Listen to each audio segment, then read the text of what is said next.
Selamat sore, selamat datang di UNG TV.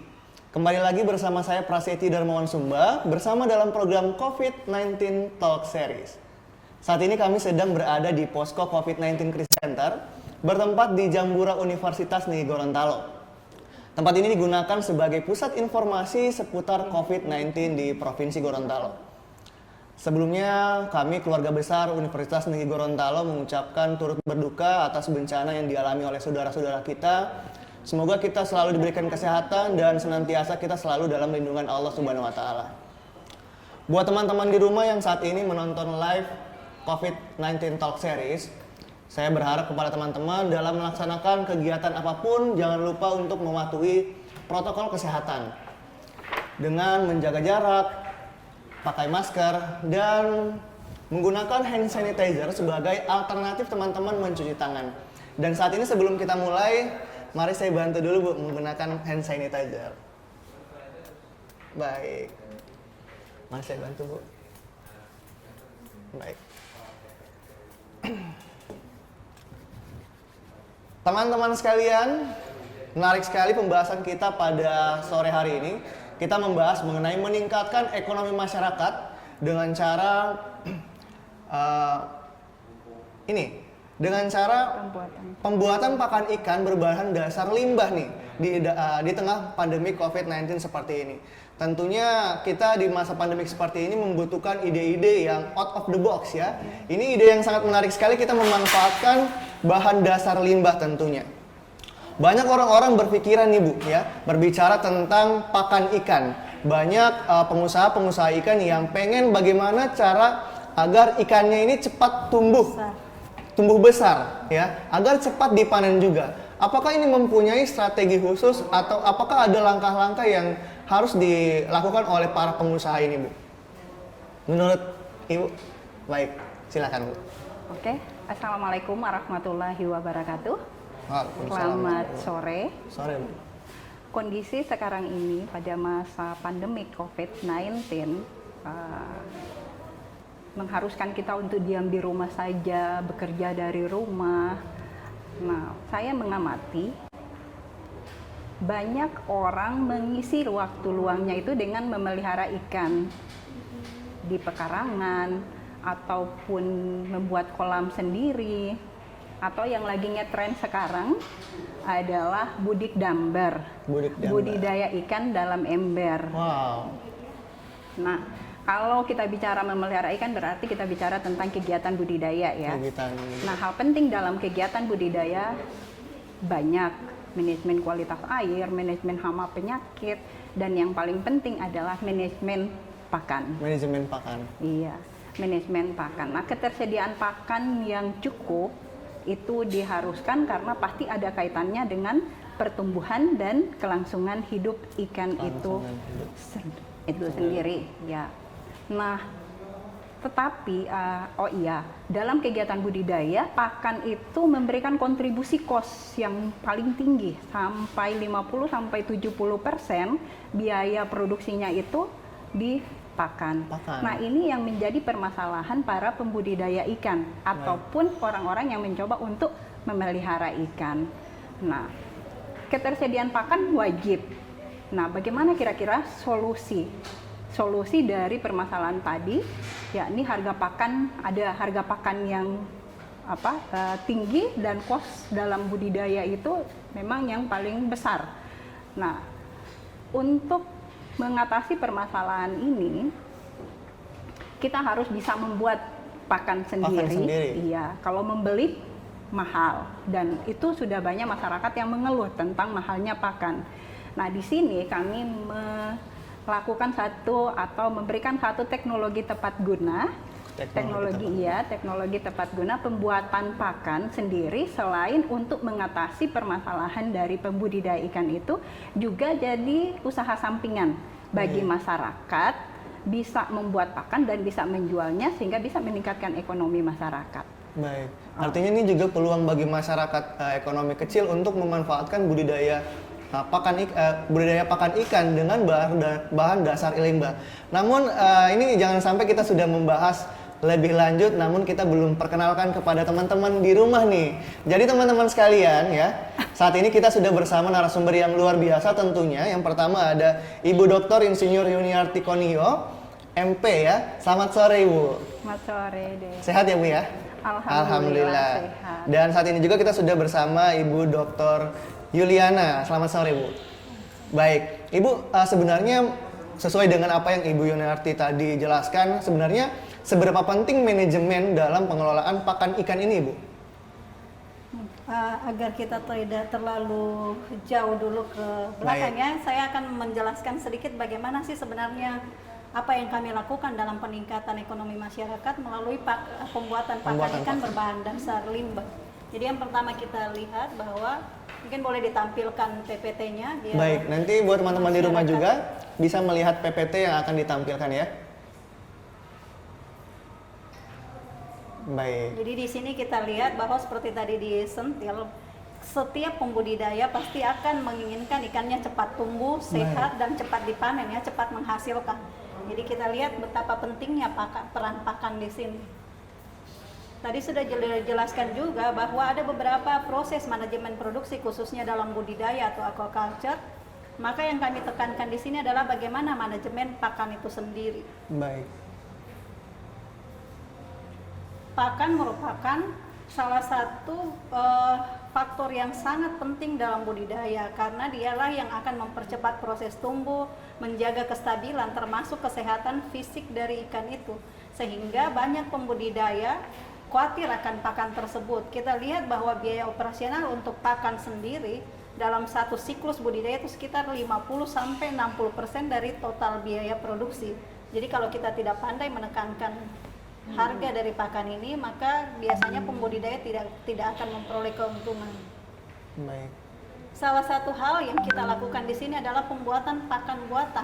Karena kalau kita terus berpatokan pada pakan-pakan pabrik atau pakan-pakan komersial, biasanya harganya akan sangat tinggi. Sangat tinggi. Itulah yang membuat nanti pada saat akhir produksi itu kita tidak memperoleh keuntungan yang kita harapkan.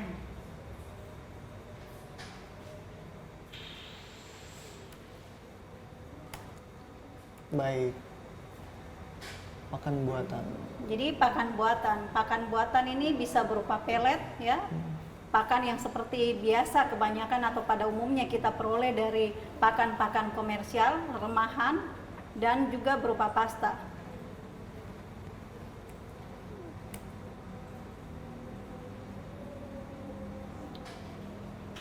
Jadi sebelum kita membuat pakan, kita perlu tahu dulu apa strategi atau apa tadi yang perlu kita lakukan dalam membuat sebuah pakan alternatif atau sebuah produk pakan yang bisa menggantikan pakan komersial tadi. Yang pertama tentu harus mempunyai nilai gizi yang tinggi atau seimbang dengan kebutuhan dari ikan yang kita budidayakan. Yang berikut adalah mudah diperoleh dan juga mudah diolah atau mudah dilakukan sendiri oleh para pembudidaya. Tidak mengandung racun tentunya ya. Setelah kita menghitung harga kita membuat sendiri pakan dan harga pakan komersil, maka tentu kita akan lebih memperoleh harga yang relatif lebih murah. Jadi itu yang kita harapkan dari pembuatan pakan alternatif yang kami tawarkan. Baik. Yang berikut, apa sendiri bahan baku atau bahan utama dari pakan itu sendiri? Yang pertama kita butuhkan adalah bahan yang berasal dari atau yang kita sebut dengan sumber hewani, sumber-sumber protein yang berasal dari hewan seperti tepung kepala udang, tepung rebon, dan tepung ikan. Jadi itu sumber protein yang berasal dari bahan-bahan hewani.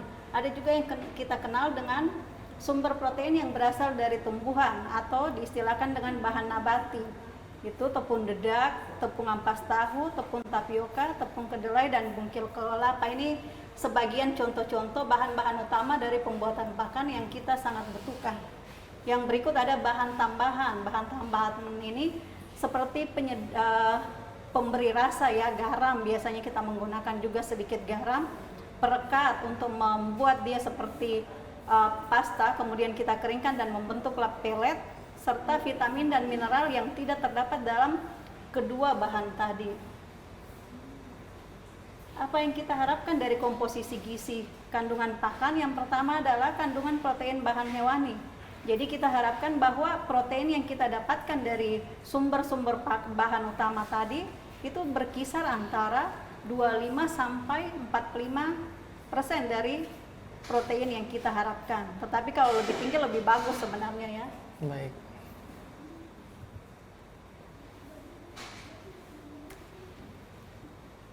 Kalau cara pembuatannya sendiri sebenarnya mudah. Ini seperti membuat adonan kue. Jadi pertama seluruh bahan utama tadi kita haluskan. Kemudian kita timbang, kita sesuaikan. Tadi ada tampak yang sekilas saya sudah menunjukkan slide-slide-nya bagaimana bahan dasar. Mungkin nanti bisa dibagikan ke masyarakat. Baik. Dan ini dihaluskan, ditambahkan seluruh bahan itu, kemudian diaduk, dicampurkan seperti pasta. Ada yang melalui pengukusan, ada juga yang tidak. Kemudian dicetak dan dikeringkan. Jadi itulah yang akan kemudian dikemas menjadi bahan atau menjadi pakan buatan. Ini contoh dari produk yang kami biasanya buat. Ini adalah contoh aplikasi-aplikasi dari kolam-kolam budidaya yang menjadi desa-desa binaan selama ini yang kami lakukan. Mungkin itu hal-hal yang saya bisa jelaskan dari pakan alternatif yang kami buat. Jadi artinya ini sudah sejauh ini sudah diaplikasikan kepada masyarakat. Iya, jadi ini merupakan aplikasi dari masyarakat untuk menekan biaya operasional mereka. Untuk menekan biaya operasional mereka. Biasanya untuk pakan ikan sendiri ini dipanen itu berapa lama jangka waktunya, Bu?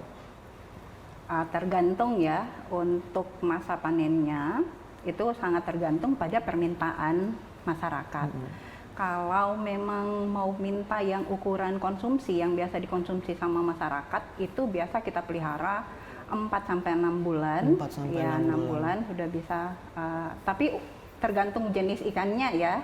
Tergantung jenis yang saya sampaikan tadi, yang kebetulan kami sudah lakukan kegiatan pengabdian masyarakat itu di Desa Alaleh dan Desa Dumbaya Bulan. Tahun kemarin kami lakukan kegiatan PKM, pengabdian kemitraan. Nah, itu mereka pelihara ikan nila.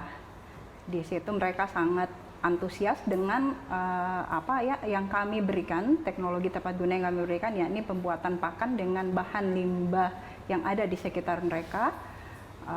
Terus mereka sampaikan bahwa selama ini pakan yang mereka beli itu sangat mahal. Dan itu memang faktor, kalau memang pemeliharaannya lama, pakannya juga lama, pasti cost yang ada itu sangat tinggi. Sehingga pembuatan pakan sendiri yang menjadi salah satu solusi untuk bisa mendapatkan keuntungan yang lebih banyak ya. Buat pakan sendiri. Itu yang kami lakukan pelatihan kepada masyarakat. Artinya ini sudah diberikan pelatihan kepada masyarakat dan ternyata sudah ada keuntungannya juga ya untuk masyarakat ya Bu ya. Baik, dalam pembuatan pakan ini sendiri apakah ada standar khusus yang memang harus diikuti gitu? Sebenarnya kalau untuk standar khusus tadi saya sudah tampilkan bagaimana proses dari awal ya. Jadi yang pertama itu karena biasanya kalau pakan ikan kita fokusnya ke kandungan proteinnya. Jadi kalau kita membuat sendiri berarti kita harus memperhatikan kandungan protein dari bahan baku itu sendiri. Tadi saya katakan bahwa ada 2 bahan baku utama sebagai sumber protein, yaitu dari hewani, dari nabati atau dari hewan dan tumbuhan. Dari hewan itu di sini kami menggunakan tepung kepala udang. Biasanya kan kepala udang itu kita tahu kita buang ya. Tapi ternyata tepung kepala udang ini mengandung sejumlah protein yang bisa dijadikan salah satu bahan baku utama dari pembuatan pakan itu sendiri.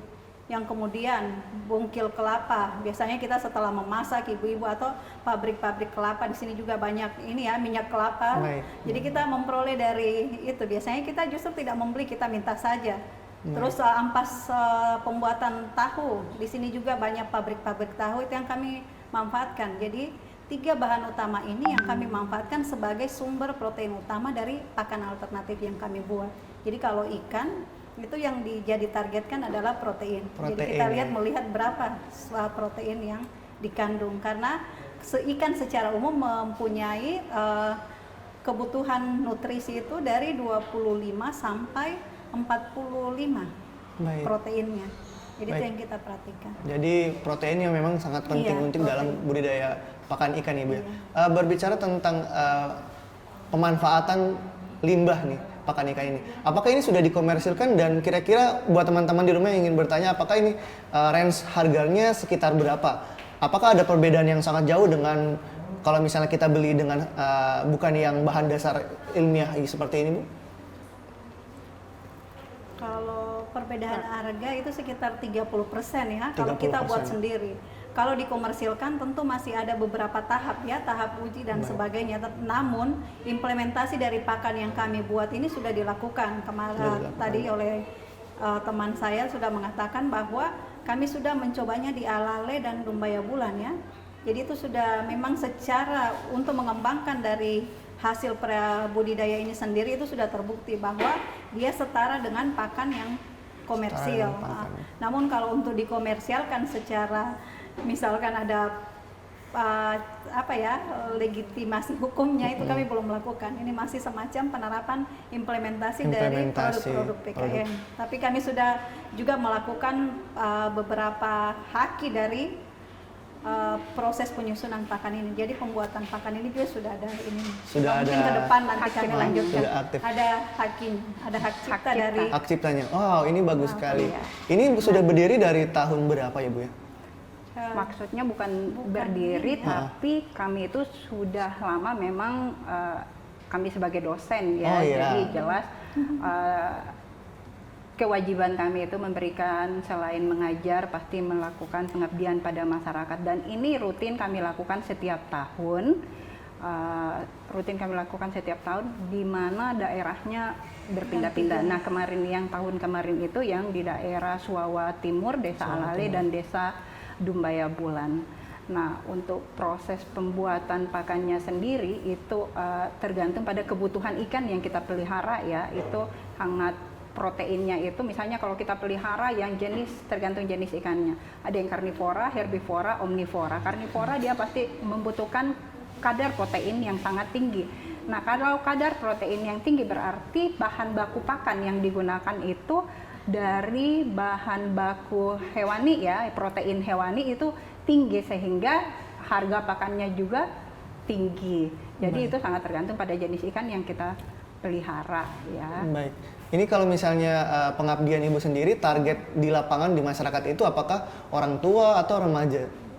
Nah, kalau target kami kalau ke pakan ya tentu ke pembudidaya. Ke pembudidaya ya? Karena yang kami targetkan adalah mereka membuat dan mengimplementasikan ke usaha budidaya mereka, sehingga inilah yang boleh meningkatkan ekonomi mereka. Jadi mengurangi biaya pakannya. Selama ini mungkin membeli, tadi saya katakan bahwa sekitar 30% itu terjadi penurunan terhadap harga pakan. Jadi lumayan lah ya untuk meningkatkan ekonomi mereka. Jadi targetnya adalah pembudidaya. Jadi target utama adalah pembudidaya ikan ini sendiri. Selain itu memotivasi masyarakat lain untuk juga bisa melakukan.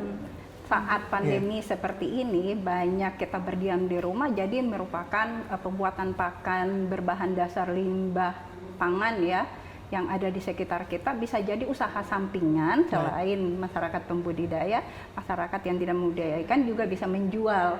Jika menjual memang pakannya, Ibu, menjual ya? pakannya jika memang sudah terlatih untuk membuat pakan. Untuk membuat pakan. Iya. Nah, bahan-bahannya yang tadi kami sampaikan, yang penting persyaratan yang tadi, kandungan nutrisinya tinggi, mudah diperoleh dan tidak mengandung racun, dan yang paling penting adalah satu, tidak merupakan saingan manusia.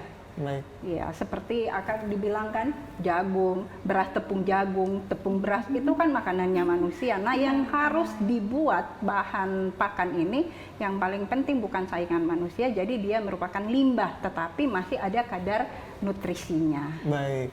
Jadi Ibu, ini mungkin sesuai dengan tema kita pada sore hari ini, meningkatkan ekonomi masyarakat. Mungkin nih ada, kalau misalnya kata Ibu, akan ada nih setelah ini mungkin orang-orang yang pemula yang baru akan memulai usaha pakan ikan melalui limbah ini. Kira-kira apakah harus ada strategi khusus untuk kita agar bisa ini dilakukan secara rutin, agar secara berkelanjutan? Dari Ibu sendiri, strateginya yang harus kita ini pemula lakukan seperti apa, Bu? Kalau pemula pertama dia punya keinginan ya. Keinginan tentunya. dulu, baik. Karena kalau kita ini kami juga selain memberikan ini kami terus melatih karena memang kami dosen perikanan, jadi tentu kami akan melatih terus tidak saja di masa pandemi ini ya, tapi secara berkelanjutan kami memang melakukan pembuatan pakan. Jadi baik dalam skala untuk memenuhi kebutuhan dari desa-desa binaan kami sendiri, juga untuk memberikan penularan ke desa-desa lain. Jadi itu yang kami terus lakukan.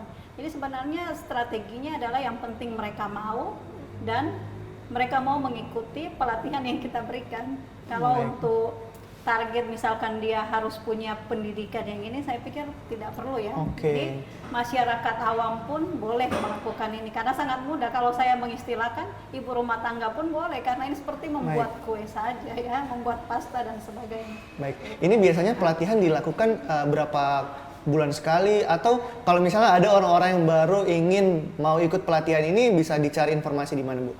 Bisa dihubungi langsung. Oh, bisa dihubungi langsung? Iya, Baik. bisa dihubungi langsung pada Ibu Yuli ataupun pada saya. Nah, untuk pembuatan pakan, orang pasti berpikir kalau buat pakan pasti susah, alatnya pasti mahal, bahannya juga harus dibeli di mana. Intinya, bahannya tadi ada di sekitar kita, tidak mengandung racun. Iya, misalnya tidak mengandung racun. Nah, mahasiswa kami sudah lakukan penelitian banyak tentang pakan.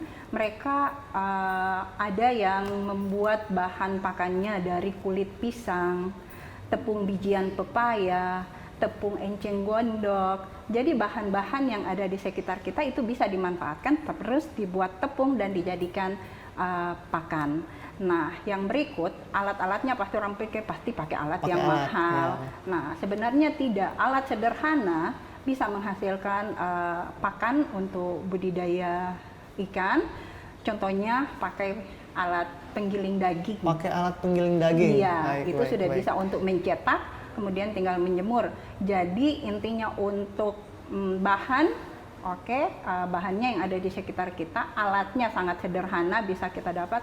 Dan yang intinya pada saat proses itu kan bahannya sudah ada, alatnya sudah tersedia, kemudian pembuatan tepung dilakukan adonan, pencetakan, penjemuran, kemudian penyimpanan. Baik, jadi intinya banyak. Ini sebenarnya kalau misalnya kita mau memproduksi, ini semua barang-barang ada di sekitar kita. Jadi betul sekali Ibu katakan tadi, ini tergantung dari niat kita sendiri, kemauan kita sendiri. Tidak berpengaruh kalau misalnya dia cuma orang biasa saja, orang cuma di rumah saja, asalkan punya niat. Tadi saya melihat ada di slide itu ada manajemen dalam budidaya ikan. Mungkin ini bisa dijelaskan kepada teman-teman di rumah agar mungkin yang sudah menjalankan budidaya ikan ini agar bisa dilestarikan lagi, agar bisa dimanajemen lagi.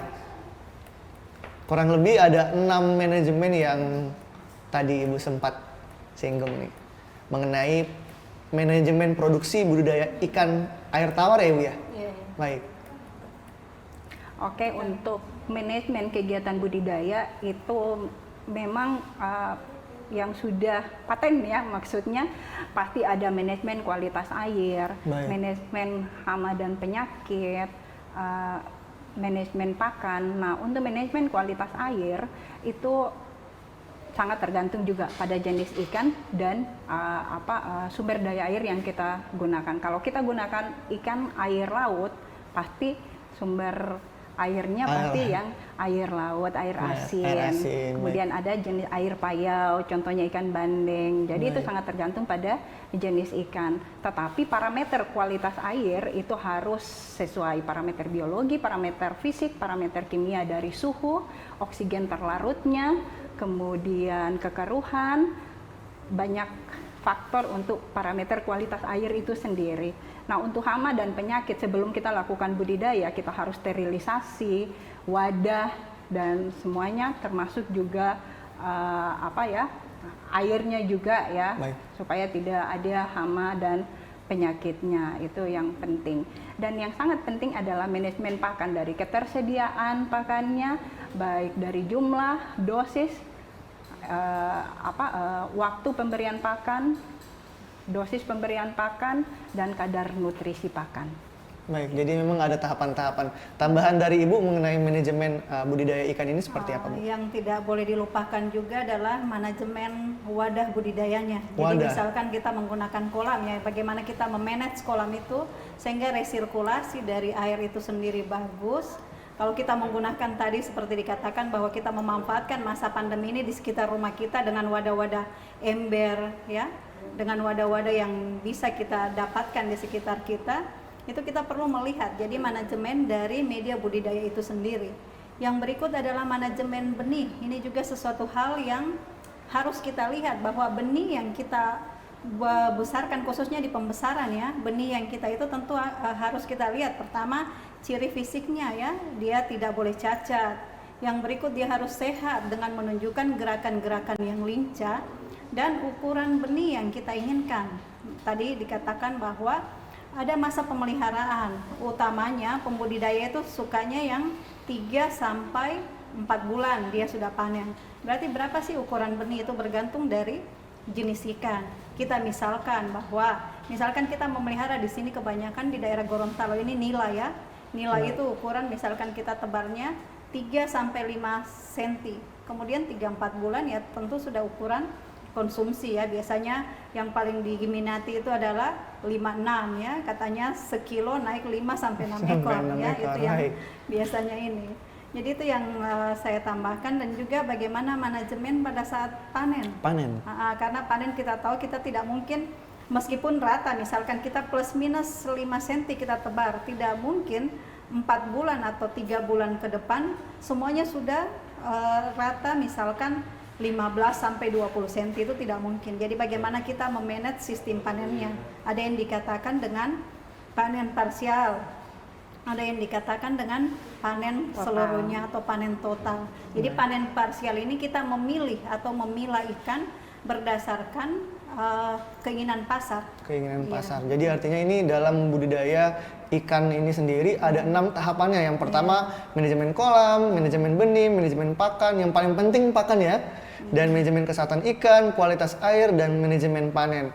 Nah, berbicara tentang pakan ini sendiri, Bu, ada bahan baku pakan. Tadi juga sedikit disinggung mengenai bahan pakan tambahan, misalnya seperti vitamin. Ini apakah sangat berefek kepada pakan ini sendiri agar cepat besar atau agar cepat panen? Apakah ini sangat berefek gitu? Sangat memberikan efek yang positif ya. Banyak hasil-hasil riset mahasiswa kami ataupun kami juga sudah lakukan riset, itu penambahan vitamin pada pakan itu sangat memberikan hasil, lebih memberikan pertumbuhan yang baik. Nah, ada di udang saja biasa diberikan Enervon C sampai Enervon C bisa, Enervon C. Tetapi kami sudah lakukan penelitian memberikan ekstrak herbal. Iya, selain untuk meningkatkan pertumbuhan, dia juga untuk meningkatkan daya tahan dari ikan. Baik. Yang kemarin penelitian saya itu ekstrak paki sayur. Nah, itu sudah dilakukan penelitian mahasiswa juga. Dia bisa memberikan pertumbuhan selain bisa meningkatkan daya tahan, karena di situ banyak metabolit sekunder. Baik. Artinya bahan-bahan alami ini juga bisa menjadi vitamin. Iya, sumber vitamin. Ini salah satu contoh bahan-bahan alami yang sering digunakan seperti apa, Bu?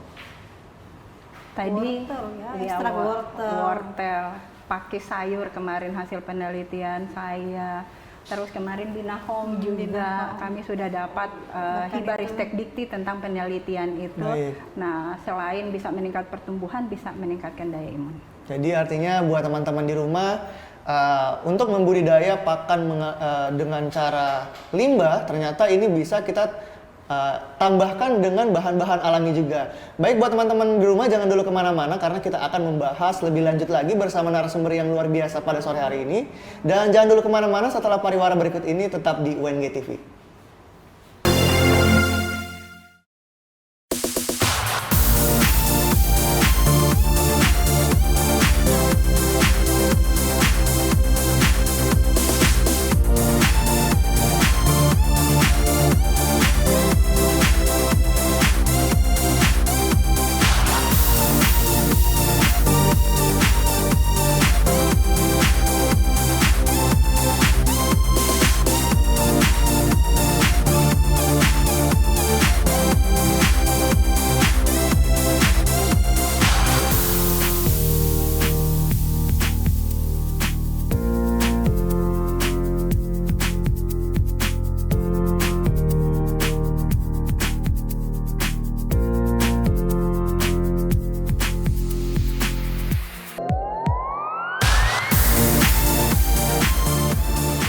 Universitas Negeri Gorontalo mencermati semakin cepatnya perubahan dunia yang diiringi dengan ketatnya kompetisi, terus melakukan inovasi dan kreativitas pendidikan.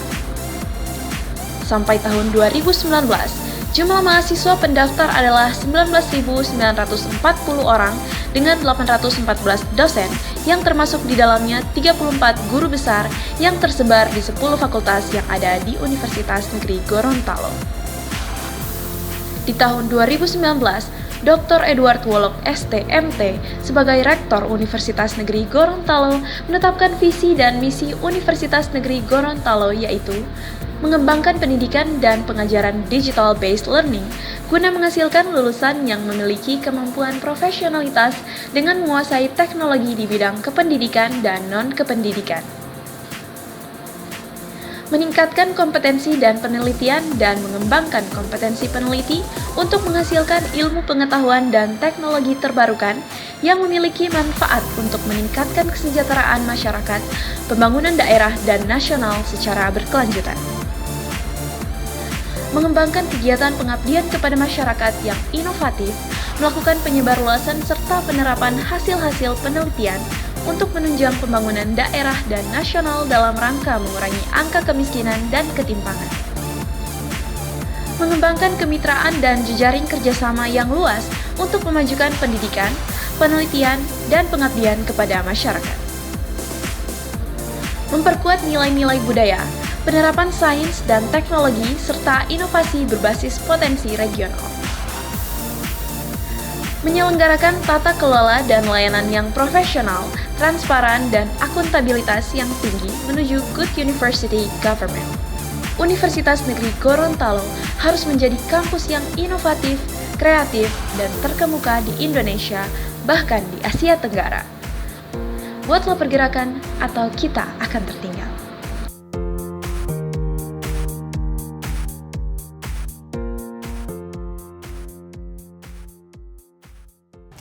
Terima kasih Anda masih di UNG TV. Di segmen kedua ini kita akan bincang-bincang bersama narasumber dan akan menjawab pertanyaan dari live comment dan pertanyaan yang sudah disediakan oleh tim UNG TV.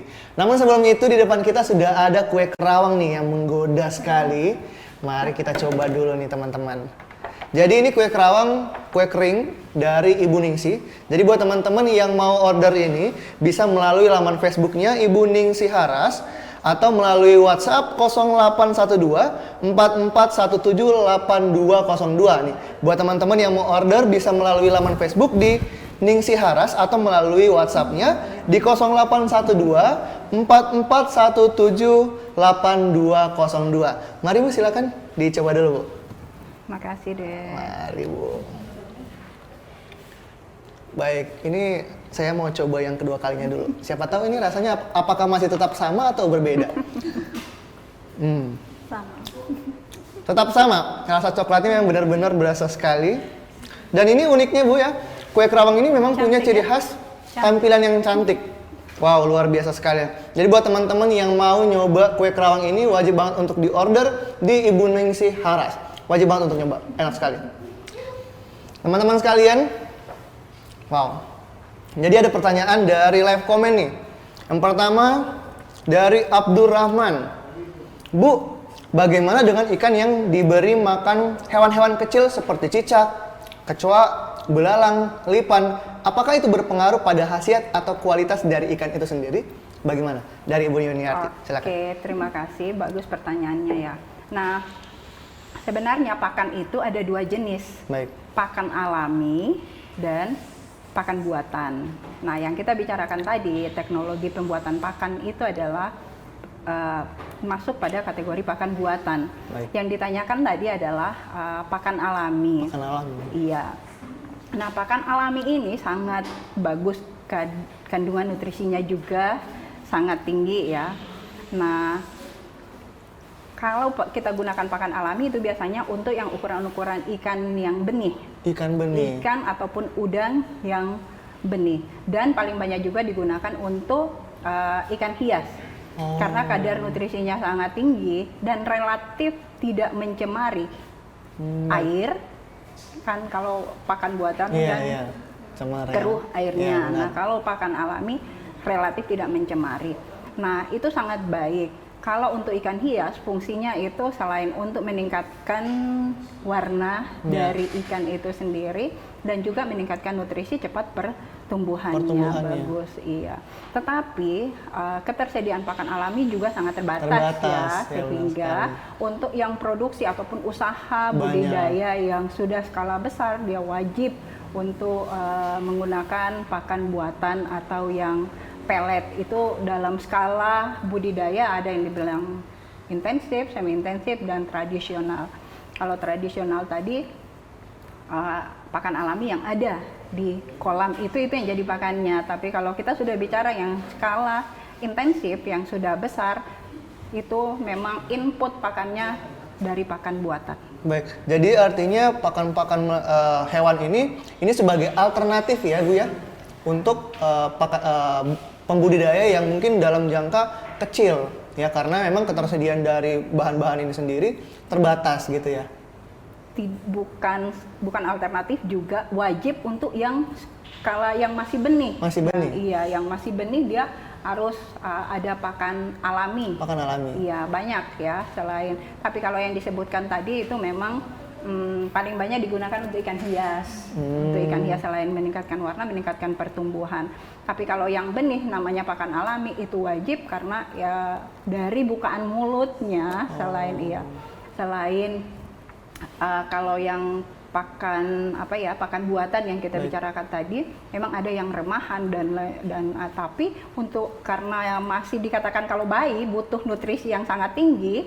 Nah, kalau yang masih ukuran kecil benih itu butuh pakan alami juga. Ya, banyak jenisnya, ada chlorella, spirulina, Cretoceros, rotifer, banyak. Jadi artinya untuk pakan alami sendiri ini diperkhususkan untuk yang benih-benih saya dulu. Baik. Ada pertanyaan selanjutnya, apakah komposisi dari bahan ini sudah ditentukan, Bu? Kalau komposisi bahan, tadi saya katakan bahwa target kita, misalkan si ikan atau jenis ikan yang kita budidayakan itu dia butuh 25% protein untuk kebutuhan nutrisi pakan dia. Maka kita akan menargetkan, kalau kita lihat tadi sekilas ada cara perhitungan ya, yang memang ini sedikit ilmiah, bahwa kita akan menggunakan perhitungan, ada yang kita namakan dengan perhitungan bujur sangkar, atau bagaimana mengkomposisikan perbandingan dari setiap bahan baku. Itu mungkin yang sedikit akan mengarah ke ilmu perikanan. Jadi mungkin kita akan menghitung, memang kita menargetkan sekian. Tetapi itu juga sebenarnya cuma hanya seperti matematika biasa, namun memang untuk masyarakat awam perlu kami berikan ya, perlu kami latih untuk bagaimana menghitung jika ada protein target atau komposisi target dari protein itu sendiri. Jadi itu yang kita lihat.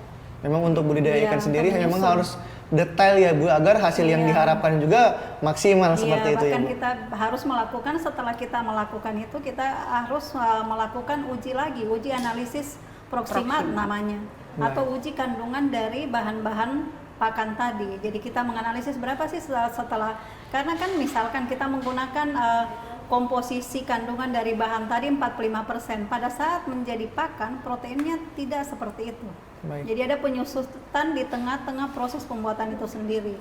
Mungkin kita mendapatkan sekitar 35% protein bahan atau produk jadi produk pakan itu. Jadi itu yang kita harus hitung. Jadi artinya yang telah dibuat pakan-pakan limbah ini tetap dianalisis lagi apakah layak untuk diberikan atau tidak, seperti itu. Baik, ini ada yang bertanya lagi Bu dari tim UNG TV. Ini kan dari bahan limbah pangan, apakah pakan ini tidak ada kadaluarsanya Bu? Untuk kadaluarsanya itu memang harus diuji laboratorium ya. Untuk tapi kita harus lihat kadar air dari pakan itu. Kan pasti ada hubungannya dengan kadar air supaya proses lama simpan dari pakan itu terjamin. Nah, kadar airnya 10% ya, di bawah 10%. Nah, proses penyimpanan dari pakan juga itu ada syaratnya supaya dia lebih lama daya simpannya. Kalaupun kita bilang sudah 3 bulan, tapi proses penyimpanannya itu tidak baik, itu pasti akan cepat rusak pakannya. baik. Jadi jangan sampai pakannya yang kita sudah buat diletakkan bersentuhan langsung dengan lantai, masa itu akan lembab dan itu akan membuat pakan Akan itu rusak, tidak rusak dan tidak tahan lama. Baik. Terus jangan sampai jamur. Penting proses penyimpanannya itu bagus. Baik, ini ada yang bertanya lagi. Apakah ada tips khusus bagi orang-orang awam yang ingin membuat sendiri pakan ini di rumah? Bagaimana menurut Ibu? Apakah ada hal-hal yang harus dipertimbangkan untuk teman-teman yang ingin membuat pakan di rumah? Apakah ada strategi khusus yang Ibu berikan?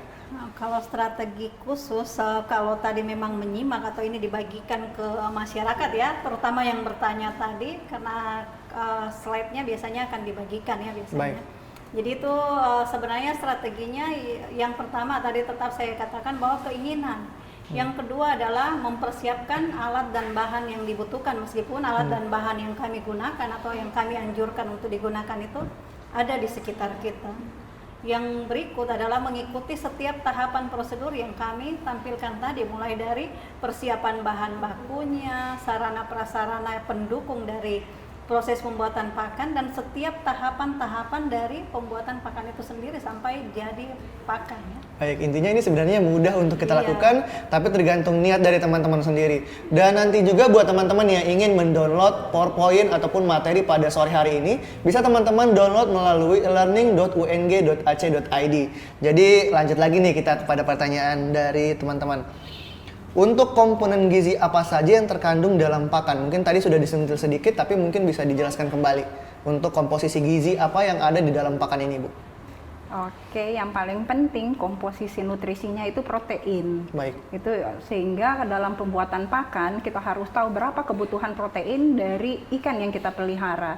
Sehingga itu akan nantinya untuk pembuatan pakan kita akan sesuaikan. Baik. Selain protein, karbohidrat, lemak, vitamin, mineral, itu yang wajib ada. Sehingga seperti yang disampaikan oleh Ibu Yuli tadi, kita harus lakukan uji proksimat setelah pembuatan pakan. Pembuatan pakan. Jadi nutrisinya harus ada protein, karbohidrat, lemak, mineral, vitamin. Baik, jadi memang ada beberapa komposisi yang memang penting untuk diperhatikan. Ini lagi ada yang bertanya, Bu, desa binaannya kira-kira di mana saja? Dan apakah ada berniat untuk memberikan binaan terhadap mahasiswa untuk dibuat sebuah UKM? Kalau desa binaan itu tadi salah satunya yang disebutkan tadi ya, di Alale Dumbaya Bulan untuk pakan yang kami sudah lakukan. Tetapi kalau untuk mahasiswa kapan saja, tadi saya mungkin nanti UNG TV boleh memberikan kontak secara individual bagi kami berdua. Boleh kami bina, apalagi untuk kegiatan-kegiatan PKM. Malah kalau di fakultas memang kami arahkan untuk memanfaatkan penelitian-penelitian dosen atau penelitian mereka sendiri untuk dijadikan program kreativitas mahasiswa. Baik. Jadi itu justru sangat bagus. Baik. Oke, selain di Desa Alale Dumbaya Bulan, kami juga pernah lakukan di pesisir Danau Limboto masyarakat yang ada di sana untuk proses pembuatan pakan. Untuk proses pembuatan. Di daerah Tapa juga pernah. Ada ya? Iya. Wow, jadi artinya ini memang sudah ada beberapa tempat yang memang sudah diberikan edukasi dan sampai sekarang sudah berjalan ya Bu ya? Dan sudah memperoleh keuntungan tentunya. Baik, ini ada pertanyaan terakhir nih Bu, dari Irianti Naholo.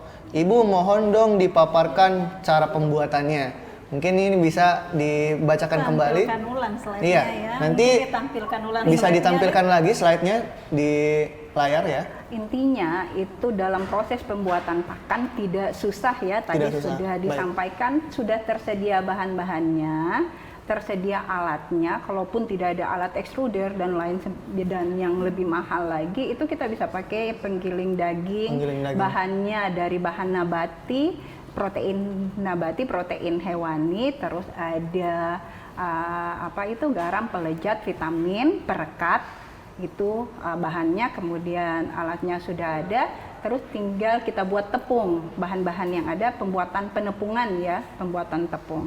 Setelah tersedia semuanya dari vitamin sampai ada vitaminnya, ada tepung nabatinya, tepung hewaninya, terus kita kita olah itu gampang ya.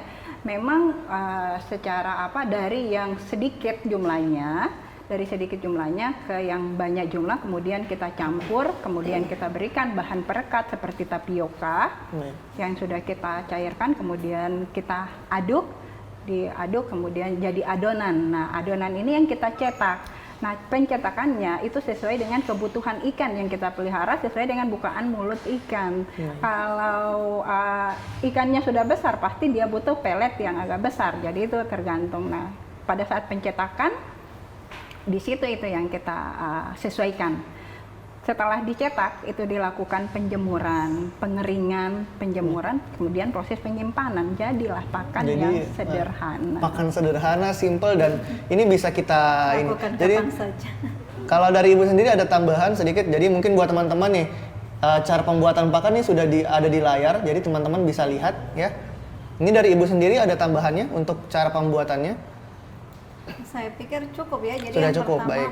Pencampuran dan sebagainya sampai ke proses pencetakan. Jadi mungkin sudah cukup penyampaian cara pembuatan pakan. Dan buat teman-teman yang ingin mendownload materi ataupun ingin berdiskusi dengan narasumber kita pada sore hari ini, teman-teman bisa melalui Sekolah Rakyat UNG. Dan buat teman-teman yang ingin mendownload materi pada sore hari ini, bisa melalui elearning.ung.ac.id.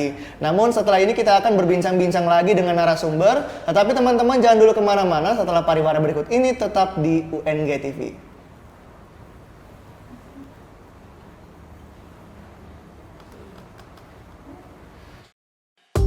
Mau masuk kampus tapi masih bingung cara daftarnya? Gampang kok, langsung buka situs pendaftaran utbk.sbmptn.ac.id untuk mendapatkan username dan password, lalu mengunggah pas foto dan mengisi data untuk mendapatkan slip pembayaran UTBK. Melakukan pembayaran di Bank Mitra selambat-lambatnya 1 kali 24 jam. Lalu login kembali ke laman pendaftaran untuk mencetak kartu peserta UTBK. Lalu mengikuti UTBK sesuai dengan pusat UTBK PTN yang dipilih. Setelah mengikuti UTBK, peserta membuka situs pendaftaran .sbmptn.ac.id untuk mengisi biodata, memilih jurusan atau program studi, serta mengunggah dokumen sesuai dengan persyaratan. Gimana? Gampang kan? Selamat mendaftar!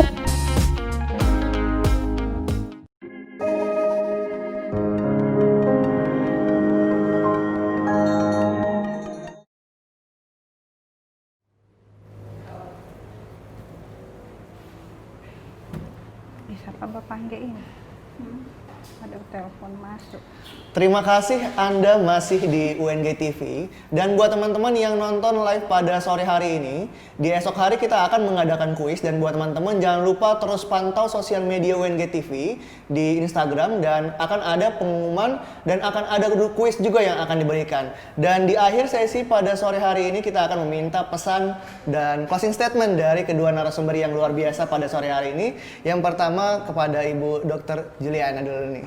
Silakan Bu. Baik, terima kasih. Jadi pertama bagi para pembudidaya yang selama ini down ya terhadap biaya operasional itu, ayo kita giatkan kembali dengan memanfaatkan pakan-pakan alternatif atau pembuatan pakan secara mandiri sehingga kita bisa mengurangi operasional atau biaya operasional dari satu siklus budidaya. Jadi kita jangan khawatir dengan tetap menggiatkan pemanfaatan limbah, terutama limbah-limbah yang masih mengandung komposisi nutrisi sesuai dengan standar kebutuhan pakan ikan.